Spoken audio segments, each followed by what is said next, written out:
భక్త మహాశయులందరూ కూడా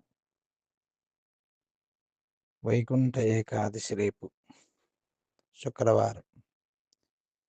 కాబట్టి అందరూ కూడా చక్కగా పొద్దున్నే తలస్నానం చేసి శ్రీ మహావిష్ణువును మనసులో స్మరించి విష్ణు ఆలయములకు వెళ్ళి దర్శనం చేసుకోవాలని భక్తులందరికీ మనవి.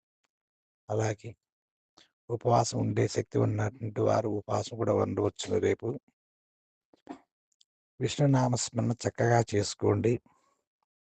చాలా శ్రేష్టమైనటువంటిది వైకుంఠ ఏకాదశి. నేను గతంలో చెప్పిన విధంగానే ఎప్పుడూ పరమాత్ముడి దగ్గర నుంచి మనకేదో కావాలి కావాలని చేసేదానికంటే కూడా పరమాత్ముడు సంతోషించాలి అన్న తపన పెట్టుకొని మహావిష్ణువుని ఆరాధించండి. మనకేం కావాలో ఆయనకు తెలుసు. కాబట్టి ఓం నమో నారాయణాయ నామస్మరణ కానీ మంత్రజపం కానీ ఇబ్బంది లేకుండా ఉన్నటువంటి వారు, చదవడానికి అనుకూలత ఉన్నటువంటి వారు విష్ణు సహస్రనామ స్తోత్ర పారాయణ చేసుకోవడం కానీ, చదవడం ఇబ్బంది అనిపించిన వారు వినడం కానీ చేయవచ్చును. అత్యంత శ్రేష్టము. కాబట్టి శ్రీ మహావిష్ణువుని రేపు చక్కగా అందరూ ఆరాధించి విష్ణు యొక్క కృపకు పాత్రులు కాగలరని భక్తులందరికీ మనవి.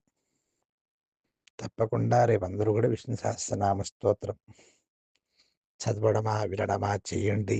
విష్ణు నామస్మరణ చేసుకోండి.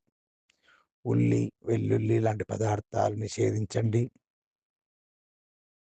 కాబట్టి అలాగే ఉల్లి, వెల్లుల్లి నిషేధించమని చెప్పాను అంటే ఇంకా నాన్ వెజ్ లాంటివి కూడా కంప్లీట్గా అన్ని వదిలిపెట్టాలని అర్థం. కాబట్టి రేపందరూ కూడా సాత్విక ఆహారం స్వీకరించి విష్ణు యొక్క కృపకు పాత్రులు కాగలరని భక్తులందరికీ మనవి. చక్కగా ఆరాధించి విష్ణువును నామస్మరణ చేసి విష్ణు సహస్ర నామ స్తోత్రం వినడం కానీ చదవడం కానీ చెయ్యండి. చేసిన తర్వాత కూడా స్వామి మహావిష్ణువు మీరు ప్రీతి చెందాలి తండ్రి నమస్కారం చేసుకోండి. ఆయన మనల్ని ప్రీతి చెందింపజేస్తాడు. లోకా సమస్త సుఖినో భవంతు.